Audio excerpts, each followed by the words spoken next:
नमस्कार। मैं राकेश कुमार शर्मा आप सबका एक बार फिर कक्षा प्लस के डिजिटल प्लेटफॉर्म पर आपका स्वागत करता हूं। आज हम संस्कृत के महान आचार्य पाणिनि जी के द्वारा माहेश्वर सूत्र जो प्रदर्शित किए गए हैं उनके बारे में अध्ययन करेंगे। ये बहुत ही इम्पोर्टेंट टॉपिक है। अगर आप इसकी देखोगे तो ये संस्कृत भाषा का जो व्याकरण है उसका आधार है माहेश्वर सूत्र। तो माहेश्वर सूत्र जो है महर्षि पाणिनि के द्वारा जो कहा गया है कि व्याकरण, अपनी संस्कृत भाषा में व्याकरण के त्रिमुनि प्रसिद्ध हुए हैं। त्रिमुनि, कई बार सवाल आता है कि संस्कृत भाषा में त्रिमुनि व्याकरण जो व्याकरणाचार्य हैं उनसे क्या अभिप्राय है। त्रिमुनि में जो पहला नाम अत्यंत गौरव के साथ लिया जाता है वो है पाणिनि। पाणिनि ने एक पुस्तक लिखी अष्टाध्यायी। जैसे नाम से ही लग रहा है कि इसके 8 अध्याय हैं। अध्याय अष्टाध्यायी, और प्रत्येक अध्याय में 4 पाद हैं। अष्टाध्यायी के प्रत्येक अध्याय में 4 पाद हैं। इस प्रकार कुल जो पादों की संख्या है वो 32 पादों में अष्टाध्यायी को वर्गीकृत किया गया है। अष्टाध्यायी भगवान पाणिनि ने अष्टाध्यायी 8 अध्यायों में एक पुस्तक लिखी जिसमें प्रत्येक अध्याय में 4 पाद हैं। तो 32 पादों में इसका वर्णन अपने को प्राप्त होता है।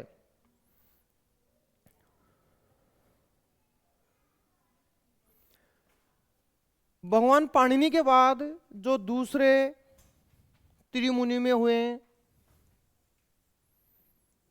कात्यायन। कात्यायन ने वार्तिक लिखे। अष्टाध्यायी के जो बचे हुए विषय और जो कठिन सूत्र थे उन कठिन सूत्रों की जटिलता को महर्षि कात्यायन ने अपने वार्तिकों में उल्लेखित किया।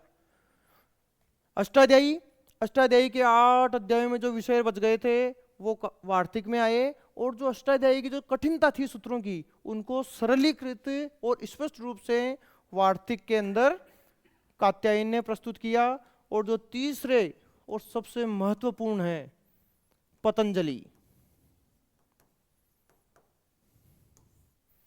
पतंजलि ने इनके ऊपर भाष्य लिखा। उन्होंने अष्टाध्यायी के विषय और वार्तिक के विषयों का गहनता से अध्ययन करते हुए पुनः अष्टाध्यायी के नियमों को स्थापित कर दिया। तो 3 त्रिमुनि हुए, महर्षि पाणिनि, अष्टाध्यायी जो पुस्तक उन्होंने लिखी, कात्यायन जिन्होंने वार्तिक लिखा, और महर्षि पतंजलि जिन्होंने भाष्य लिखा। और भाष्य के आधार पर उन्होंने अष्टाध्यायी के नियमों को वापस स्थापित कर दिया। अब अगर इन तीनों में से एक यथोत्तरम मुनिनाम प्रामाण्यम, महर्षि पाणिनि के बाद कात्यायन और कात्यायन के बाद पतंजलि का जो विचार हैं वो प्रमाणिक माने गए हैं। सवाल आता है कि त्रिमुनि में किसके मतों को प्रामाणिक रूप से स्वीकार किया गया है। तो इसके लिए संस्कृत भाषा में है कि यथोत्तरम मुनिनाम प्रामाण्यम, कि जो उत्तरोत्तर जो मुनि आ रहे हैं उनका विचार प्रामाणिक रूप से माना गया है। अब अपन माहेश्वर सूत्रों की बात करें तो जो माहेश्वर सूत्र हैं अगर आप इनको देखेंगे तो बहुत ही सहजता है। सहजता ऐसी है कि जैसे अपने स्वर, अगर अपन स्वरों की बात करें तो अ, ई, उ, री, री, ए, ओ और आई, औ, ये 9 स्वर माने गए हैं। तो माहेश्वर सूत्रों में सबसे पहले पाणिनि ने जो 14 सूत्रों का उल्लेख किया है, पहला सवाल आता है कि माहेश्वर सूत्रों में सूत्रों की संख्या कितनी है। 14 है। माहेश्वर सूत्रों का निर्माण भगवान शिव के डमरू या ढक्का के नाद से हुआ है, तो इसलिए इनको माहेश्वर सूत्र भी कहते हैं कि माहेश्वर सूत्र भगवान शिव की डमरू या उनकी नाद से प्रकट हुए हैं, उनकी ध्वनि सुनी। तो आप इसको देखेंगे तो अ ई उण रील रिक एओंग, ऐसे लेकर ये अपने स्वर आ गए पूरे। 9 स्वर होते हैं, 1 2 3 4 5 6 7 8 और 9। संस्कृत भाषा के 9 स्वरों को माहेश्वर सूत्रों में सबसे पहले स्थान दिया गया है। अ ई उण रील रिक ए ओंग ऐ औच। अब इसमें अपने पास ये 4 वर्ण बच गए। तो ये जो 4 वर्ण हैं, इन अंतिम वर्णों की इत संज्ञा करके इनको वर्णों में या प्रक्रिया में गिना। इनका उपयोग केवल प्रत्याहार के निर्माण में होता है, वैसे इनका कोई उपयोग नहीं है। प्रत्याहार के निर्माण के अलावा इन वर्णों को गिना नहीं जाएगा, क्योंकि जैसे क है, क आएगा, ये आ गया अपना क, ण आ गया, पंचम अक्षर में ये ड आ गया, ण आ गया, ये न आ गया, सब अलग आएंगे। लेकिन इनका अंतिम जो इत संज्ञक वर्ण है, अंतिम जो हलंत वर्ण है, उनको अपन इत संज्ञा के द्वारा माना जाएगा और इनका निर्माण केवल प्रत्याहार में होता है। एक सवाल आता है कि माहेश्वर सूत्रों में कितने वर्ण इत संज्ञक हैं? इत संज्ञा का मतलब अंतिम वर्ण, जिनकी इत संज्ञा की गई है सूत्रों से, इनका निर्माण केवल प्रत्याहार में होगा। हर सूत्र में एक वर्ण है। तो इस प्रकार 14 सूत्रों में 14 इत संज्ञक वर्ण हैं। तो सबसे पहले जो आया है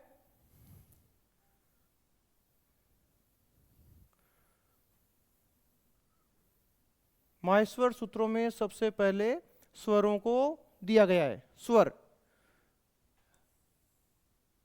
4 वर्णों में स्वर हैं। अब उसके बाद अपन देखें वर्णमाला में तो क ख ग घ ङ, च छ ज झ य, ट ठ ड ढ ण, त थ द ध न, प फ ब भ म, य र ल व, श श स ह, क्ष त्र और ज्ञ, ये 3 संयुक्त वर्ण है।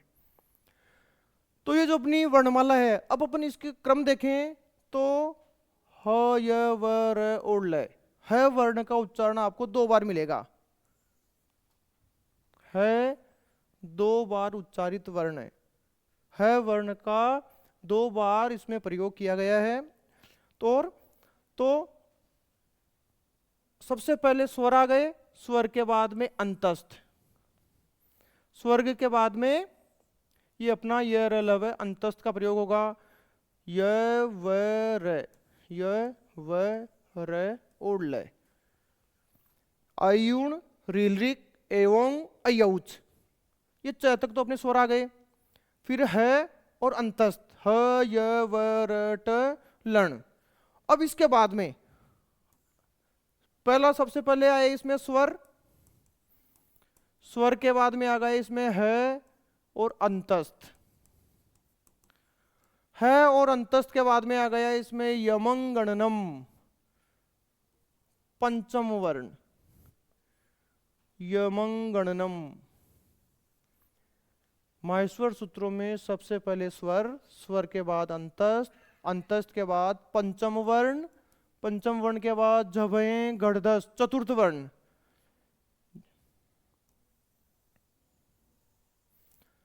ये चतुर्थ, चतुर्थ के बाद तीसरा वर्ण, तीसरे वर्ण के बाद दूसरा वर्ण और फिर ये पहला। अब इसको एक बार अपन देखें तो जो 14 सूत्र थे, ये बहुत आसानी से समझने की चीज है।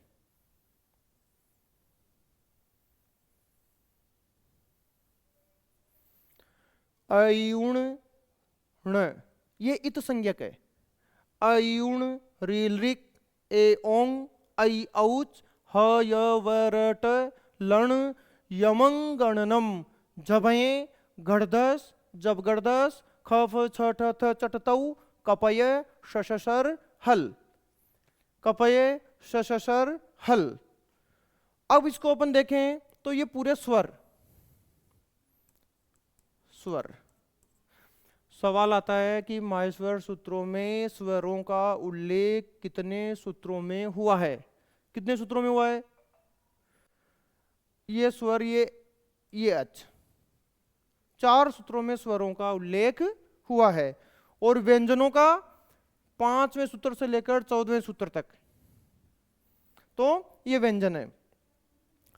अब इसको देखें, सबसे पहले स्वर, स्वर के बाद में अंतस्थ, अंतस्थ के बाद में पंचम वर्ण, चौथा वर्ण, तीसरा वर्ण, ये दूसरा और पहला वर्ण, ये पहला वर्ण और ये ऊष्म।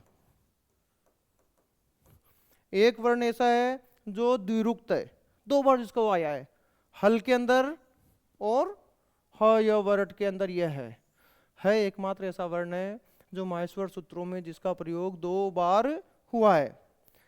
तो ये अपना माहेश्वर सूत्र हैं।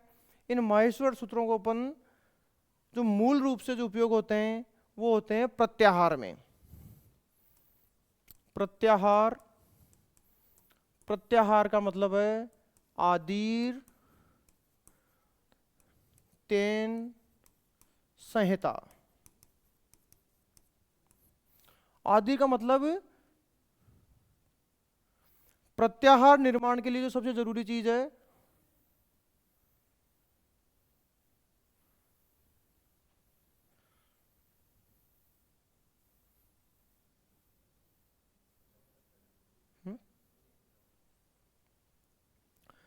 प्रत्याहार के अंदर जो सबसे जरूरी चीज है प्रत्याहार का निर्माण। आदिर अंत्यन संहिता सूत्र यह कहता है कि आदि, आदि वर्ण से अंतिम इत संज्ञक वर्ण पर्यंत, जैसे अपन को कोई भी एक प्रत्याहार आ गया कि अण, जैसे अच प्रत्याहार आ गया। अब इसमें आप देखोगे तो आदि, आदि यानी प्रारंभ का वर्ण, प्रारंभ के वर्ण से शुरू कर कर जो इत संज्ञक वर्ण है वहां तक के बीच के जो वर्ण है वो सारे के सारे अच प्रत्याहार में आएंगे। अ ये आदि और ये च ये अंतिम इत संज्ञक वर्ण। अच से अभिप्राय है कि ये जो अ ई उ री का प्रयोग नहीं होगा क्योंकि री इत संज्ञक है। रील री क इत संज्ञक है, ए ओ ंग इत संज्ञक है और आई औ और ये च इत संज्ञक है। अच प्रत्याहार से यहां अभिप्राय है अ ई उ री री ए ओ आई और औ।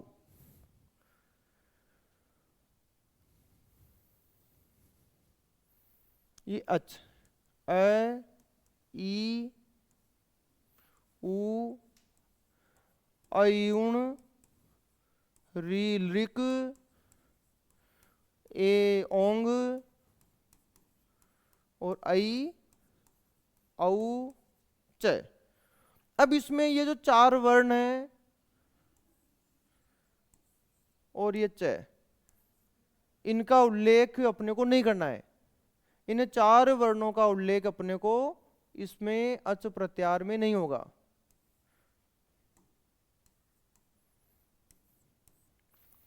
तो अच प्रत्याहार में अयु रील री ए ओ और ऐ औ का प्रयोग होगा अच प्रत्याहार में। इसी तरह अपन देखें अक, अक में अगर अपन देखें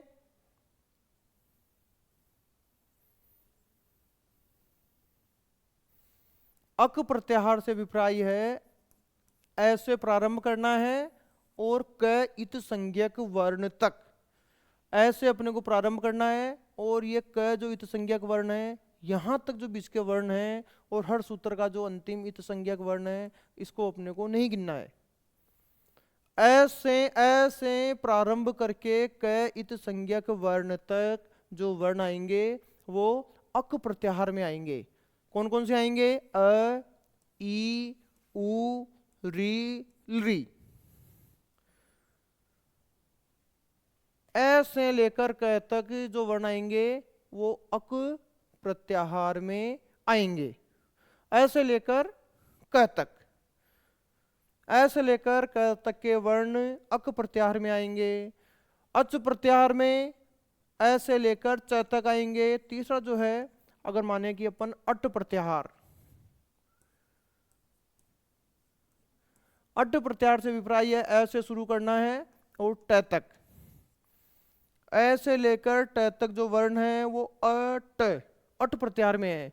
लेकिन जो अंतिम सूत्र का जो है इत संज्ञक, इनको अपने को उस प्रत्याहार में नहीं लिया जाएगा।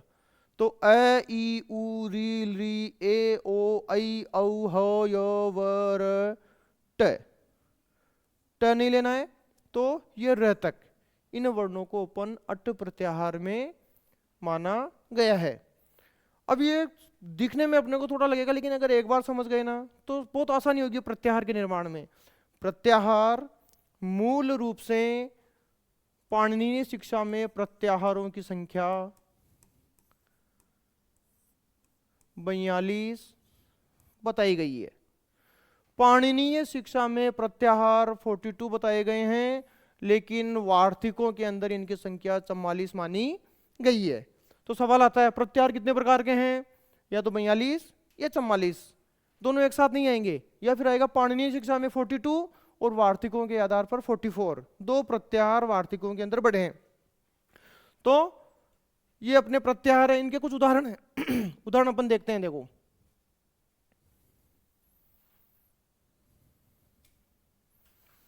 अक, अक प्रत्याहार का ऐसा अभिप्राय है अ से शुरू करना है और क वर्ण तक।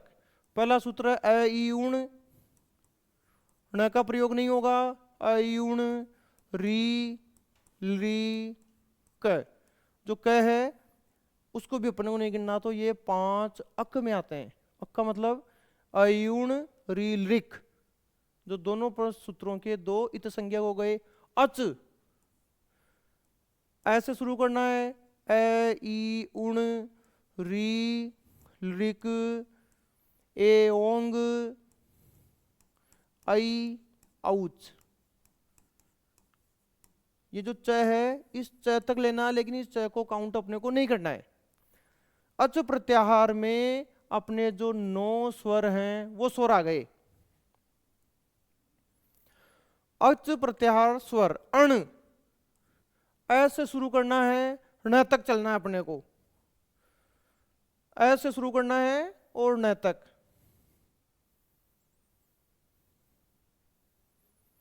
ये ऐसे शुरू करना है और ये न तक। लेकिन इनमें न क हर सूत्र का जो अंतिम इत संज्ञक वर्ण है इसकी अपने को गणना नहीं करनी है। तो अ ई उण री लिक ए ओंग ऐ औच ह य व र ट लण।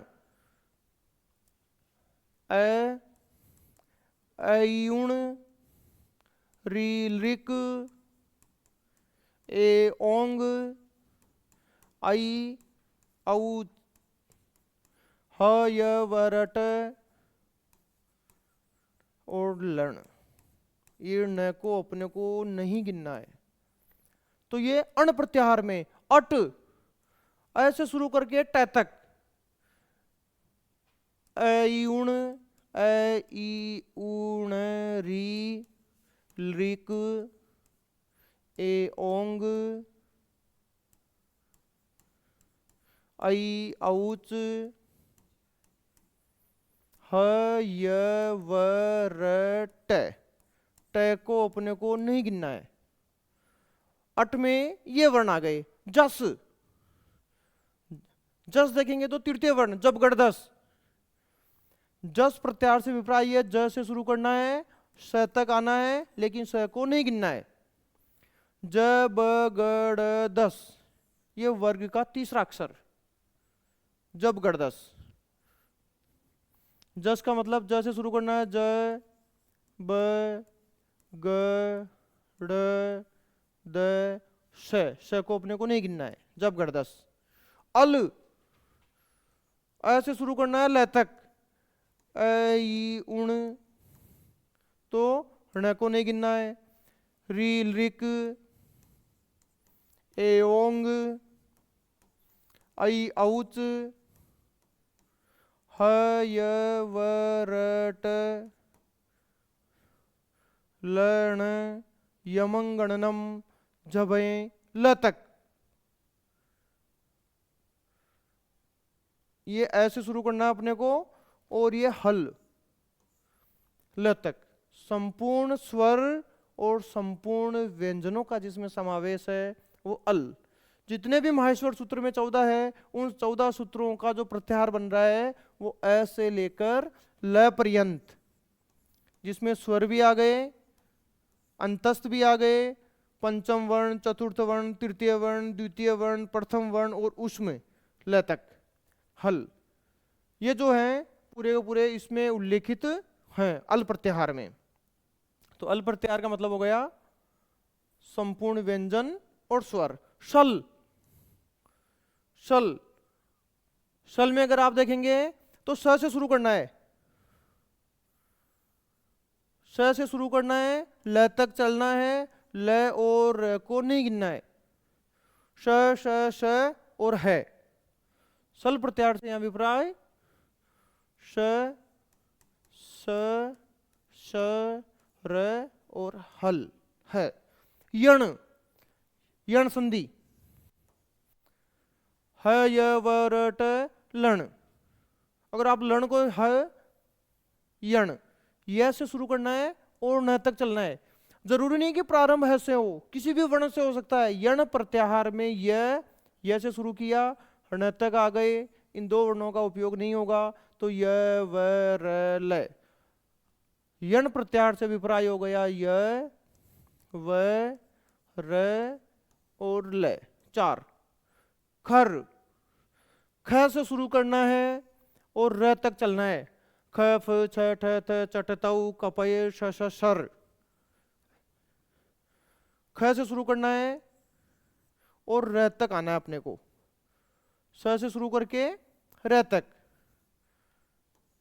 और 1 2 और इन 3 वर्णों का उल्लेख नहीं होगा। ख से ख फ छ ठ थ च ट तौ क प य श श शर, शर।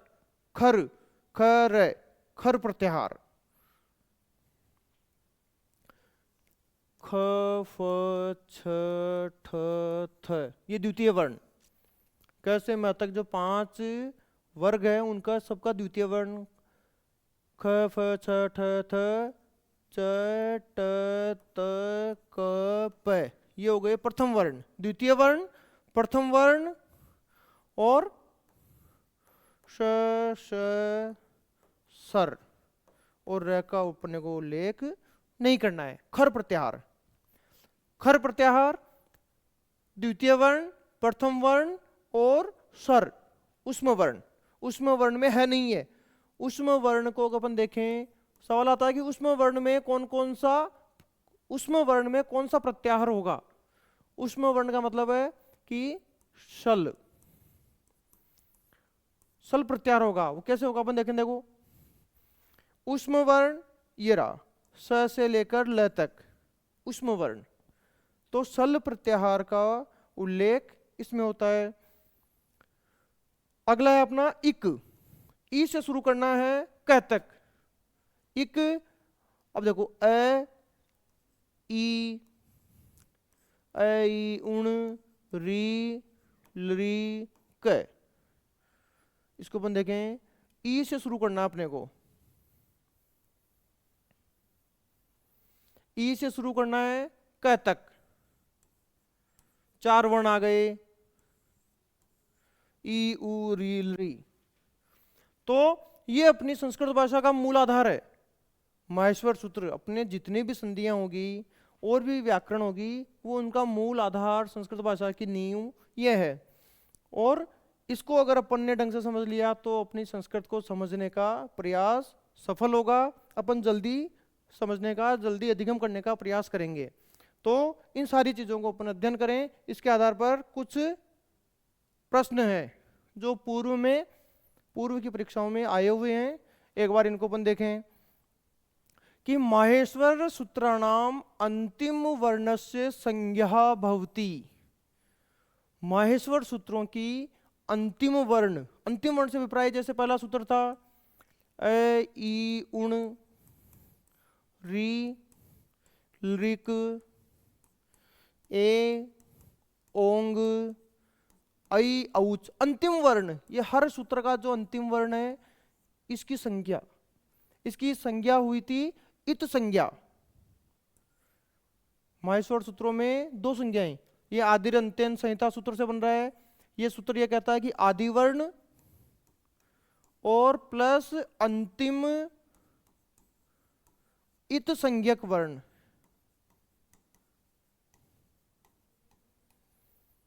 आदिम वर्ण से अंतिम इत संज्ञक वर्ण का जो है वो प्रत्याहार वो बनता है।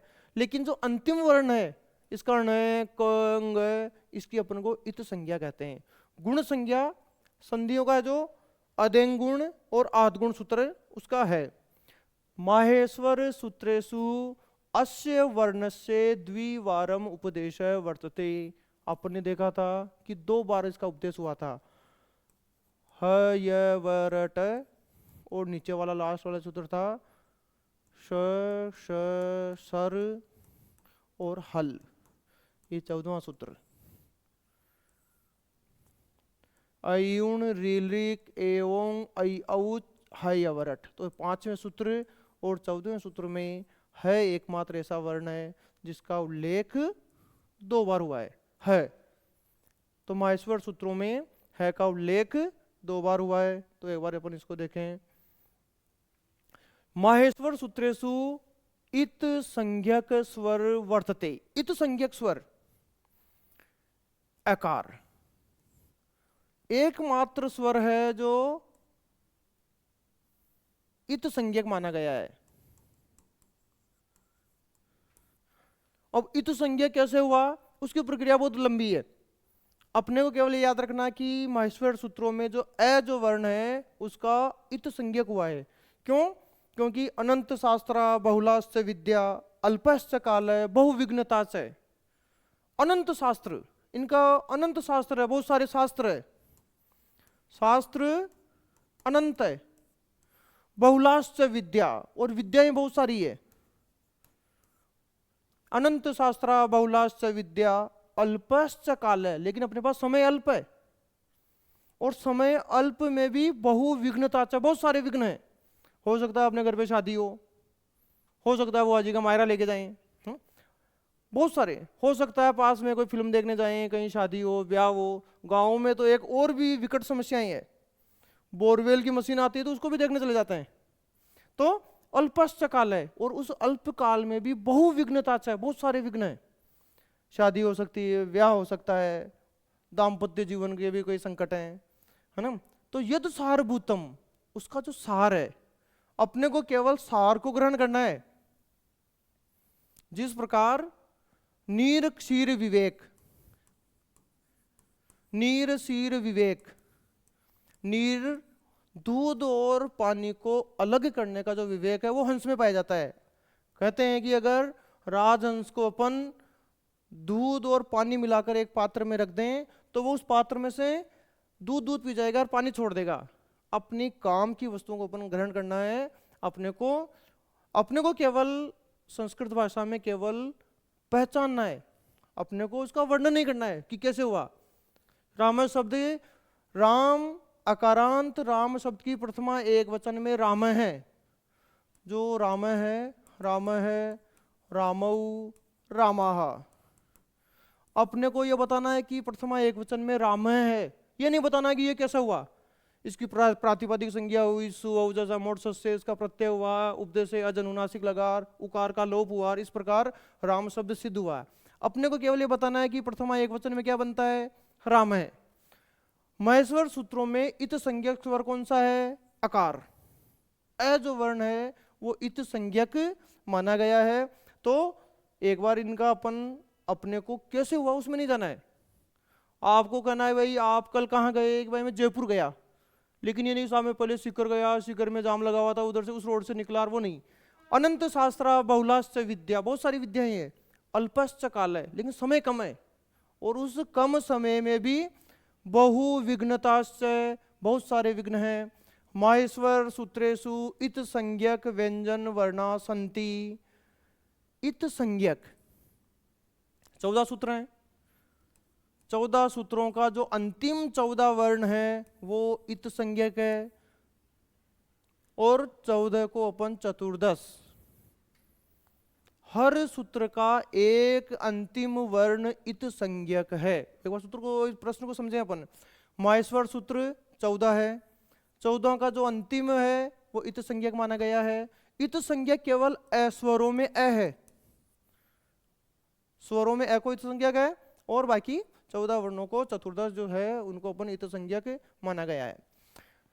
निनादस्य अनुसारेण माहेश्वर सूत्राणाम विभाजनम वर्तते। जो भगवान शिव ने जो डमरू बजाया तो उसको 2 में बजाया, एक बार 2, बहुत इंपॉर्टेंट सवाल है।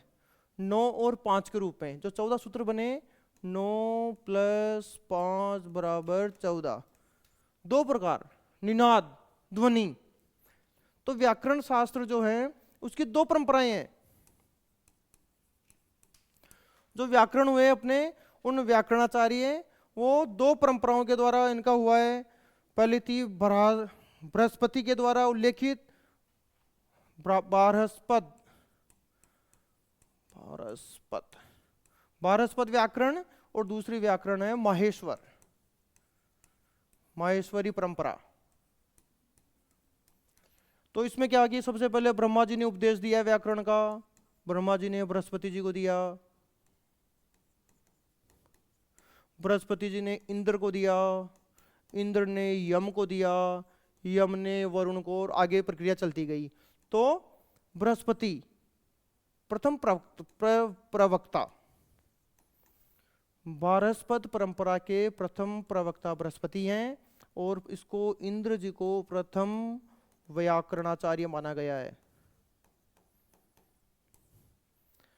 माहेश्वर सूत्रों के अंदर जो भगवान के डमरू के द्वारा जो 14 सूत्र बने, इसको माहेश्वरी परंपरा कहते हैं, और महर्षि पाणिनि ने इसका उपदेश दिया।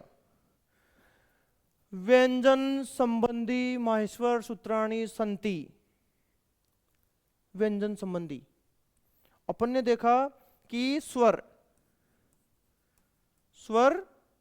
और व्यंजन, सबसे पहले 4 में 1 से 4 तक स्वर आए, और फिर 5 से 14 तक 10 वर्णों में व्यंजन का उल्लेख है। 10, अगर आप इसको देखें,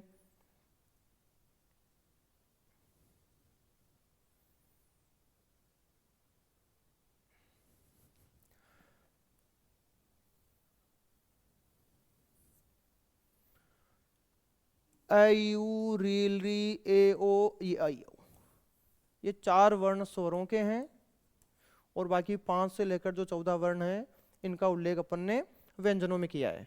तो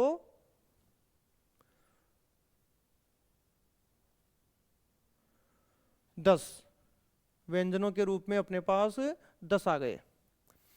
एषु अशुद्धम सूत्रम वर्तते। अशुद्ध, नीचे से शुरू करें अपन, शर प्रत्यार, श शर हल, ये सही है। ख फ छ ठ थ च ट त व, ये भी सही है। ह य व र ट, ये भी सही है। य मंगणनम, इसका शुद्ध रूप होता है य मंगणनम, ये। अब इसको अपन देखें तो केवल ये 2 वर्णों में अंतर आया है, पहले म फिर नय, यमंगणनम। इस प्रकार अशुद्ध सूत्र यमंगणनम, इनका आया हुआ है ये सवाल, इनको अपन क्रम ढंग से याद करें। अंतस्थ वर्णानाम कृते प्रत्याहार वर्तते। अंतस्थ वर्णों के लिए अंतस्थ वर्ण कौन कौन से हैं? अपन ने देखा था कि ये र ल व,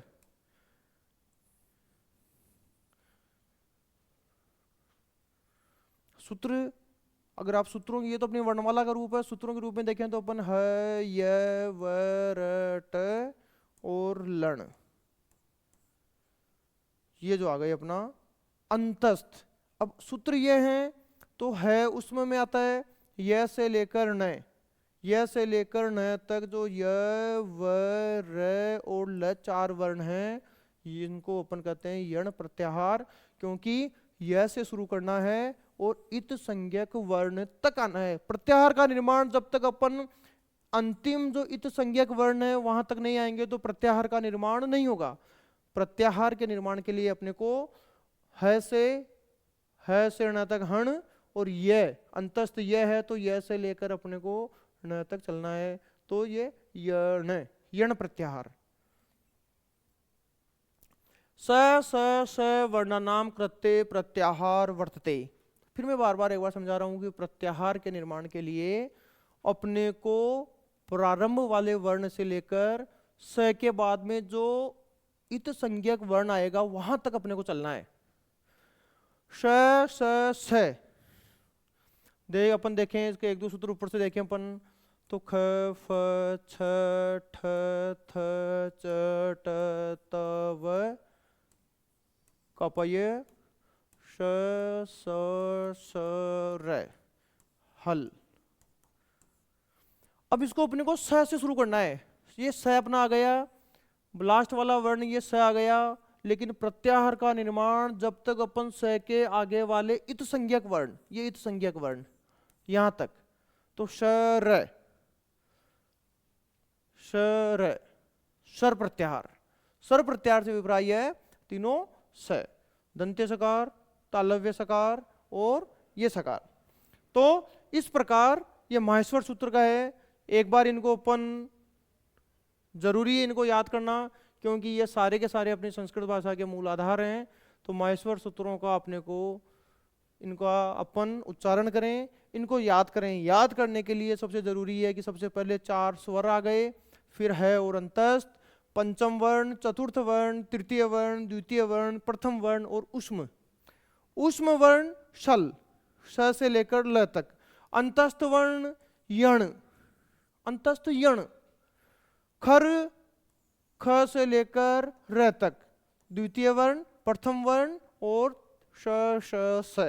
तो इस प्रकार ये माहेश्वर सूत्र हैं, अपन इनका ध्यान करें। धन्यवाद।